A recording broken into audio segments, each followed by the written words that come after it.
இன்னல்லதீன கஃபரு ஸவாஉன் அலைஹிம் அஅன்தர்தஹும் அம் லம் துன்திர்ஹும் லா யுக்மினூன்.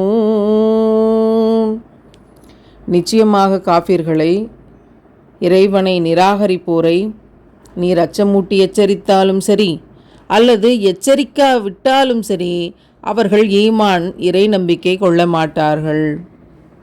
சில சமயம் அல்லாஹ்வை பற்றியும் ரசூலுல்லாவை பற்றியும் அவங்களோட தியாக வாழ்க்கையை பற்றியும் நிம்மதிக்கான வழிமுறை பற்றியும் எடுத்து சொல்லுகிற போது திரும்பி வர்ற பதில் என்ன தெரியுமா?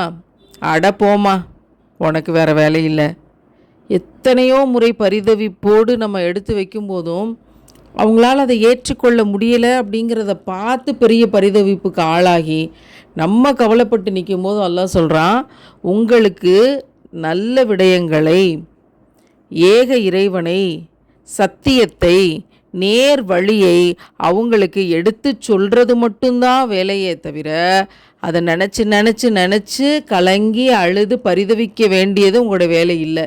நாம் உயிரினும் மேலாக நேசிக்கும் முத்தம நபிகள் நாயகம் ஸல்லல்லாஹு அலைஹி வஸல்லம் அவர்கள் அப்படி பரிதவித்து கவலைப்பட்டு கலங்கி அழுத போது இறைவன் தேற்றுகிறான், எடுத்து சொல்லுகிறான். எடுத்து சொல்வது மட்டும்தான் வேலை. ஏன்னா முடிவு என்னோட கையில் இருக்குது. அவங்களுக்கு நான் நல்ல நசீபை தந்திருக்கனா இல்லையாங்கிற முடிவு என்னுடைய கையில் இருக்குது. யாருக்கெல்லாம் நான் நல்ல நசீபை நற்பேற்றை தந்தேனோ அவங்க நிச்சயமாக நேர்வழி அடைஞ்சிருவாங்க. யாருக்கெல்லாம் நான் தரவில்லையோ அவர்களால் ஒருபோதும் அடைய முடியாது.